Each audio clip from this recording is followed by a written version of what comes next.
Convido a todos a orar nesse momento.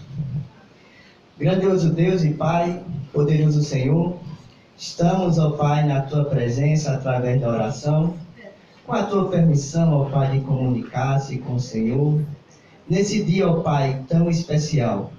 Dia esse, ó Pai, que a igreja está reunida em memória de Jesus Cristo, o Teu Filho, ó Pai, que veio ao mundo, morreu por nós e através, ó Pai, da sua vida, hoje somos a Tua igreja. Igreja essa, ó Pai, que estamos vivendo sempre em unidade com a Tua palavra, buscando, ó Pai, glorificar o Teu nome aqui na terra. Santo Deus, que Tua mensagem no dia de hoje, que venha, ó Pai, nos edificar e que Teu Santo Espírito, ó Pai, nos dê o entendimento da Tua palavra. Em Cristo Jesus que oramos. Amém. Mais uma vez, bom dia a todos, que a paz de Cristo esteja com todos. Amém? Que alegria de ver vocês, todos aqui juntos, com a igreja, adorando a Deus, louvando a Ele. Se eu estou alegre, imagina Deus, como está nesse momento, vendo nós reunidos em seu nome. Amém? Para quem está aqui, nos visitando, os alunos da escola, amigos, visitantes que estão aqui conosco, a igreja também. Esse mês de julho estamos meditando sobre oração. Falamos sobre a oração de Elias, que exemplo extraordinário de um homem que, através da sua oração, restaurou o povo que estava em decadência, perdido, adorando a deuses falsos.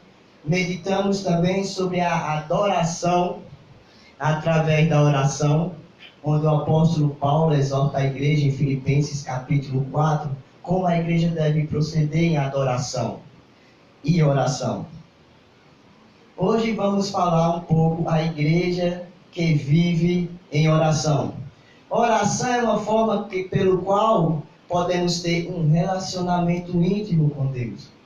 Olha como é importante a oração, de um ser, que somos nós, se relacionasse com o Criador dos céus e da terra, e de tudo o que há. Através da oração, podemos assim dizer, entrar na presença de Deus e comunicar com Ele. Deus, sou teu filho, teu servo, ouve as minhas palavras. E o que é maravilhoso é que Ele ouve e Ele responde. Então, esse relacionamento com Deus, através da oração, tem que ser algo verdadeiro. Uma adoração respeitável. Uma adoração justa, pura, amável, de boa fama. É isso que Paulo exorta em Filipenses capítulo 4, versículo 8. Quando entendemos e confiamos em Deus e oramos a respeito de tudo, e se pensar positivamente sobre essas qualidades excelentes que temos, verdadeiro, respeitável, justo, pura, amável, de boa fama, isso é digno de louvor. E com a consequência dessa vida, desse ato, é experimentar a presença de Deus. Quer experimentar a presença de Deus? Ore. Tenha uma vida em oração. Então, a igreja que vive em oração. Depois da ressurreição de Jesus Cristo, a Bíblia, Atos, registra que ele ficou 40 dias na terra. E o interessante é que nesse momento ele estava em comunhão com os discípulos e estava falando a respeito do reino. Mas que reino? Aí ele vai dizer que é um reino espiritual. Quando se trata desse reino, até Atos capítulo 1, se a gente ler os evangelhos até Atos capítulo 1, é a igreja futura. A partir do Atos capítulo 2, já é a igreja estabelecida. Então, quando Jesus está falando com os discípulos, ele diz sobre a respeito do reino, ele disse, a igreja vai iniciar. Aí, o pensamento é, o que esses discípulos faziam antes da chegada do Espírito Santo ou da promessa. Porque quando Cristo estava com eles, até se agora, Senhor, quando é que vai restaurar o reino? Calma. Isso não é da sua competência, só permanece, isso é de Deus. Mas aguarde, que vai chegar a promessa. E todos nós que estudamos, conhecemos a Bíblia, sabemos muito bem que essa promessa é o Espírito Santo. Então, um dia vai vir, certo? Quando? Quando é na metade? Quando é esse dia? Eles não sabiam. Pode ser um dia, 2 dias, 100 anos. Não, mas a gente sabe, através da profecia de Isaías, a Escritura, que foi 10 dias depois, Pentecostes, 50, 40, com 10, 50, veio a promessa. Então, o que fazia nesse período de 10 dias, depois que Cristo subiu ao céu? Atos capítulo 1, versículo 14, todos estes perseveravam unânimes em oração. Os discípulos estavam unidos em oração, aguardando a promessa que Jesus falou. O registro diz isso. Estava constantemente em oração. Note a importância de buscar a vontade de Deus em termos de preparação para o reino espiritual que estava por vir. Qual é a melhor maneira? Oração. Eles estavam em oração. Que maneira adequada para se preparar? Para o dia inicial da promessa, ou seja, a igreja. A oração fortalece o relacionamento. Eles estavam reunidos, unânimes em oração, só que uma decisão precisava tomar. Quem ficará no lugar de Judas? Tudo isso estava se passando antes, nesse período de 10 dias. Quem vai ficar no lugar de Judas? E Pedro toma a iniciativa. Ele começa a falar, a respeito de Judas, que era um de nós, ou seja, Pedro está dizendo, ele era apóstolo, mas abandonou esse ministério. E precisa ter um no lugar de Judas. Quem vai ser? Pedro vai tomar essa decisão, essa escolha. Foi Pedro que escolheu.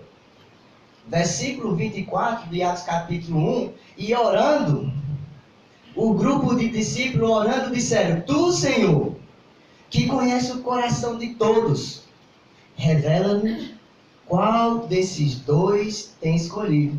Um grupo de 120 pessoas, apenas 2 se qualificou para ocupar o lugar de Judas no ministério de apóstolo. Quem vai escolher? Pedro? Não. Vamos orar. E Deus respondeu. E a resposta foi Matias. A melhor maneira de um relacionamento forte é oração. Precisa tomar decisão? Sim. Sou eu? Não. Quem? Deus? Oramos. Era isso que Pedro estava fazendo. Que relacionamento importante estava tendo esse grupo de discípulos através da oração. Atos capítulo 2, a promessa. Todos nós sabemos muito bem, o Espírito Santo. Então, Deus age agora de uma maneira extraordinária através do seu Santo Espírito. Não é mais em uma pessoa, é agora o Espírito derramado sobre toda a carne. E no início ele estava capacitando os 12 apóstolos. E aconteceu um milagre extraordinário. Sabe qual foi o milagre? A inspiração dos apóstolos. Isso foi algo importante. Poderia falar, não, as línguas, vários idiomas falando sim, mas foi através da inspiração que os apóstolos escreveram a palavra de Deus, o Novo Testamento, e hoje nós lemos e cremos em Cristo Jesus. Aquele ato do dom de línguas não vai mudar nada em minha vida. Mas o que está registrado sim, porque eu leio e medito. E através desse registro a gente vê vários exemplos sobre a igreja. Então Pedro pregou. Uma multidão de pessoas que vinha do judeu de todas as nações, quando a gente faz a leitura delicadamente em Atos capítulo 2. E a pergunta é, como viviam essas 3.000 pessoas piedosas que se batizaram? Porque, apesar de ter muita gente, nem todos creram, zombaram. Mas os que são piedosos, ou seja, piedade é que tem devoção. Devoção é relacionamento com Deus. Aceitaram a palavra, 3.000 pessoas se batizaram. Como vivia esses irmãos, a igreja primitiva logo no início? Atos capítulo 2, versículo 42. Perseverava na doutrina dos apóstolos, na comunhão, no partir do pão e nas orações. Esse é o melhor exemplo para a igreja viver. Doutrina dos apóstolos, porque foi Cristo que instruiu os apóstolos para ensinar a igreja. Comunhão, precisamos ter comunhão com o outro, porque se não tivermos comunhão com o outro, não temos com Deus. Partir do pão, que é a ceia, e oração. Um dos elementos fundamentais que a igreja vivia no primeiro século, no início, é a oração. A igreja orava coletivamente e individualmente. E essa oração é transmitir a dependência em Deus. A igreja orava, Deus respondia, a igreja se fortalecia, crescia rapidamente. Enquanto isso, o próprio Cristo acrescentava os que iam sendo salvos à igreja. Porque esses discípulos, com os 3.000 pessoas, a igreja tem uma vida constante em oração, em permanência na doutrina dos apóstolos, que a pedra fundamental é Cristo. Vamos ver agora alguns exemplos que a igreja vivia em oração, como eles viviam, como era importante a oração. Atos capítulo 24, versículo 24 a 31, depois que Pedro e João receberam ordens para não falar mais o nome de Jesus, ele estava pregando, foram ameaçados, não fale mais o nome desse tal de Cristo aí. Estavam ali presos pelos sacerdotes. O que é que eles fizeram? Voltaram para estar com a igreja e fizeram o quê? Oraram. Não intimidou a ordem de parar de falar a perseguição dos sacerdotes de Jerusalém. Pelo contrário, eles voltaram e se reuniram com a igreja e oraram. Eles oravam a Deus para continuar a cumprir seu propósito no meio deles. Quando ensinava, pregava as boas novas do Senhor. Eles então fizeram um pedido através dessa oração. Quando a gente lê delicadamente, né, Atos capítulo 4, a oração dele é capacitação para continuar a pregar Jesus Cristo. A igreja se reunindo, orando para capacitar, ou seja, não vamos desmotivar, vamos pregar o Evangelho de Jesus Cristo, as boas novas. Atos capítulo 6, versículo 4. A igreja crescendo e os apóstolos deram a responsabilidade da benevolência a outros irmãos. O ministério dos apóstolos não era para cuidar das viúvas, e a igreja estava crescendo. Eles não convém que abandonamos o nosso ministério. Que ministério é esse? Ele diz, oração e ministério da palavra. Antes dos apóstolos sair para o ministério da palavra, eles estavam fazendo o quê? Orando. Não convém que paramos o nosso ministério de oração e ministério da palavra, ou seja, ensinar para servir a igreja nessa necessidade que tinha. No versículo 6 do próprio Atos capítulo 6, os apóstolos oraram para nomear 7 homens escolhidos para cuidar das viúvas necessitadas. Eles poderiam chegar, vai ser esses 7. Não, eles oraram. E Deus escolheu, né, através dessa dependência em Deus, da oração. Atos capítulo 7, versículos 59 a 60, e quanto era apedrejado até a morte, Estevão orou a Jesus. Senhor, recebe o meu espírito. Senhor, não lhe puxa esse pecado. Essas palavras de Estevão me lembram muito bem o que Jesus falou. Pai, perdoa, eles não sabem o que faz. Pai, em tuas mãos entrego o meu espírito. Quase as mesmas palavras do Senhor Jesus na oração de Estevão. Relacionamento que ele tinha. E é algo tão forte que as pessoas jogando pedra nele, sendo injustiçado, ele diz: não me impute esses pecados, ou seja, não olhe o pecado deles, Senhor Jesus, mas receba o meu espírito, orando no momento que está morrendo. Atos capítulo 8, versículo 15, a palavra de Jesus para os apóstolos: vocês vão pregar em Jerusalém, testemunhar em Jerusalém, Judeia, Samaria e os confins da terra. A igreja agora já está em Samaria, confirmando a palavra de Jesus Cristo. Pedro e João oraram antes de impor a mão nos cristãos em Samaria. O que está acontecendo aqui é que todos tinham a habitação do Espírito Santo, mas eles precisavam o dom de servir. Ministério esse que Cristo só autorizou aos apóstolos. Essa capacitação para que a palavra fosse confirmada através dos sinais. Filipe fez isso? Não, porque não tinha autoridade. A autoridade é dos apóstolos. Então a igreja crescendo lá, Filipe, manda para cá para confirmar, porque está grande o crescimento, está grande aqui a pregação. E eles chegaram lá, oraram. E a Deus, através do Espírito Santo, capacitou aqueles irmãos em Samaria. E começaram a confirmar a palavra através de sinais e prodígio. Crescia a igreja. E a oração é algo fundamental. Nesse meio, aparece um homem chamado Simão Mágico, bem conhecido por nós. Capítulo 8, versículo 22. Simão o Mágico foi orientado a orar para ser perdoado. Porque quando ele viu o ministério dos apóstolos, que era só para eles, os apóstolos, ele disse: eu também quero ter esse ministério. Eu quero fazer parte, olha só, eu não vou mais enganar ninguém com essas mágicas falsas, mentirosas. Agora eu vou chegar na cabeça ali do cidadão e vai fazer coisas extraordinárias. Não é isso o propósito. E isso estava no coração dele. Pedro e os apóstolos repreenderam ele duramente. Ora para ver se Deus ainda te perdoa. Ele se desesperou.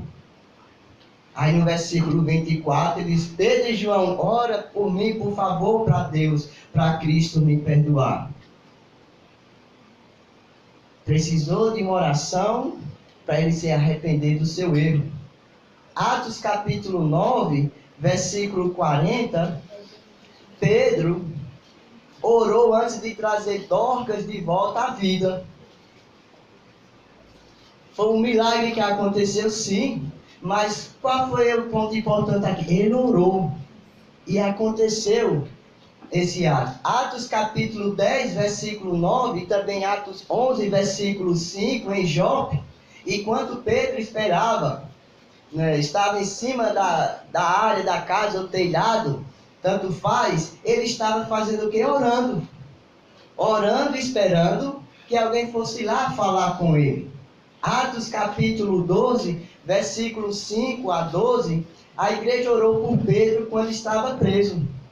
Herodes prendeu, estava perseguindo. Tiago já estava morto. Olha, depois que passar as festas, é sua vez, Pedro. Qual foi a atitude da igreja? Vamos orar por Pedro. E Deus trabalhou que ele saiu de um jeito. Como isso aconteceu? Deus agiu.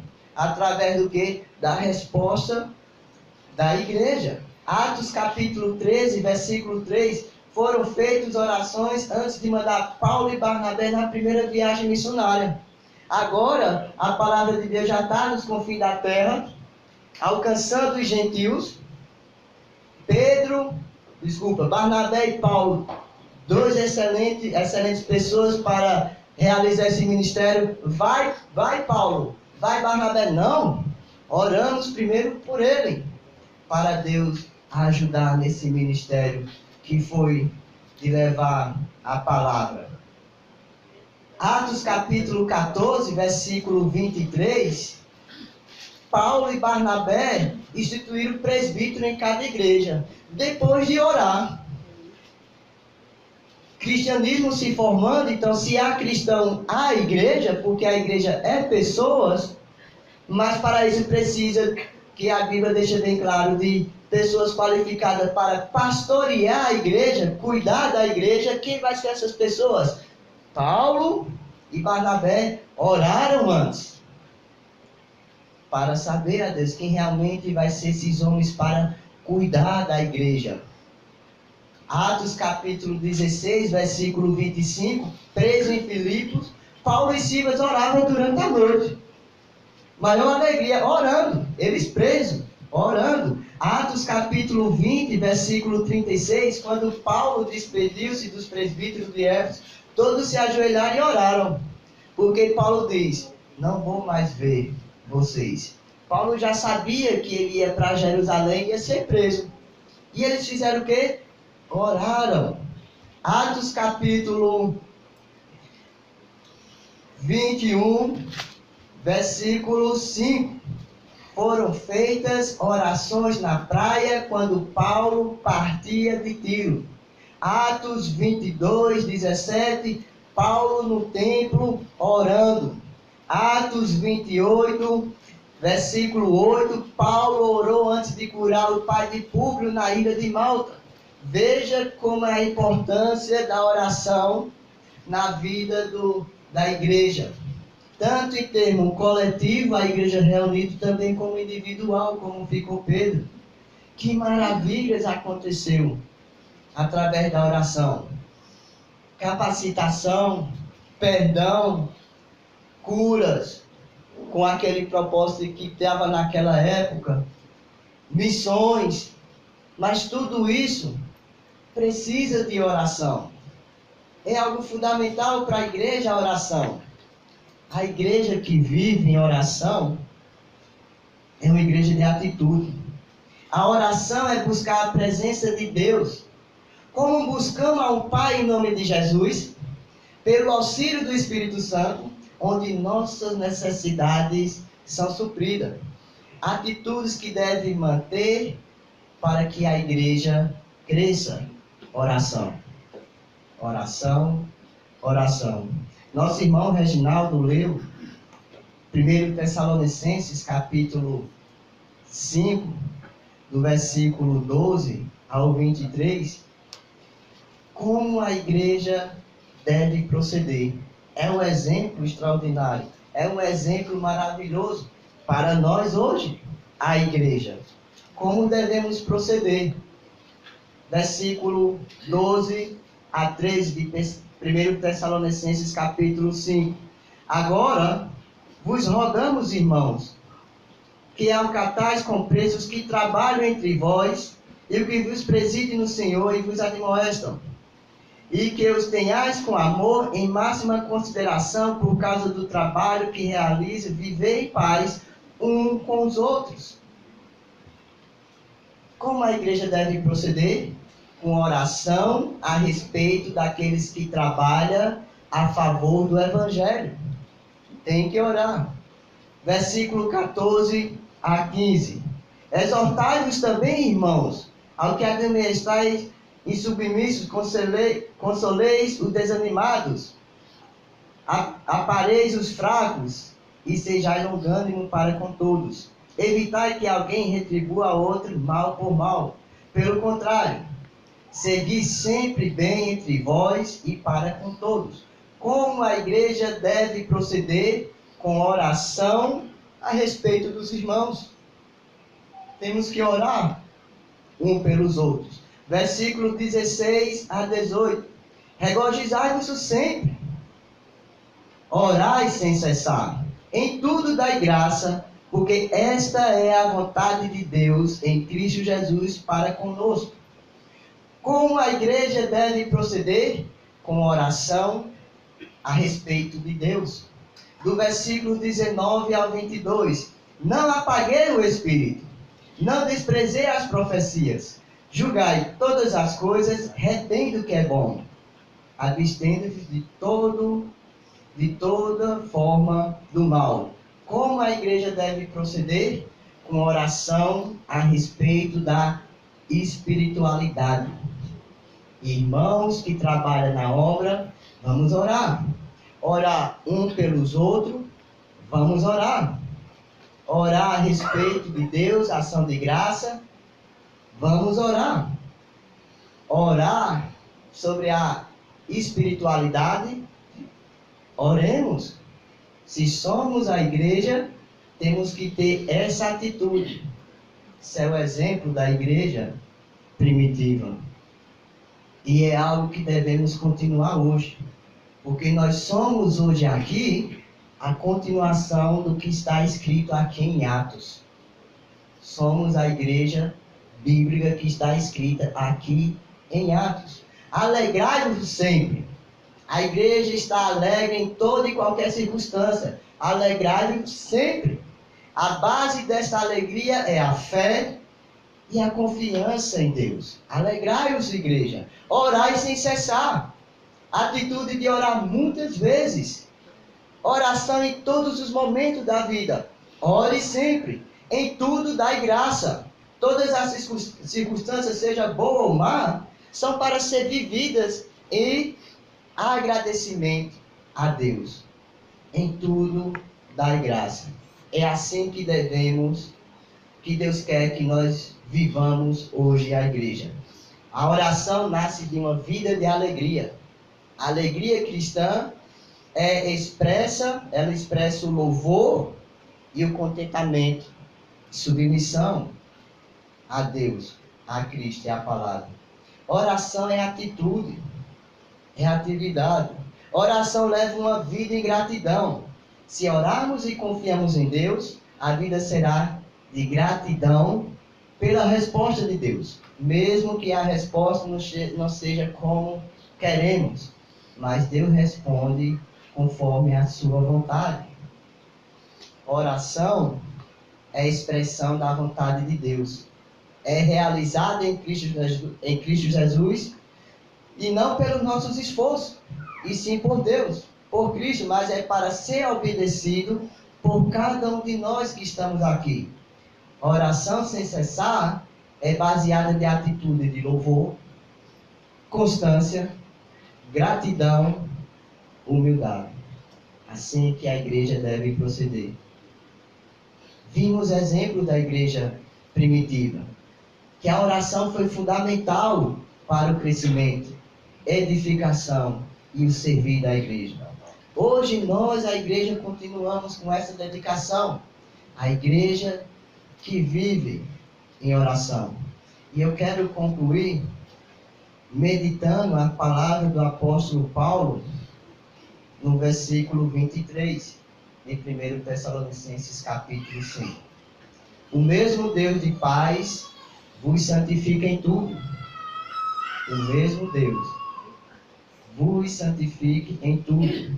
E o vosso espírito, e a vossa alma, e o corpo, seja conservado íntegros e irrepreensíveis na vinda do nosso Senhor Jesus Cristo.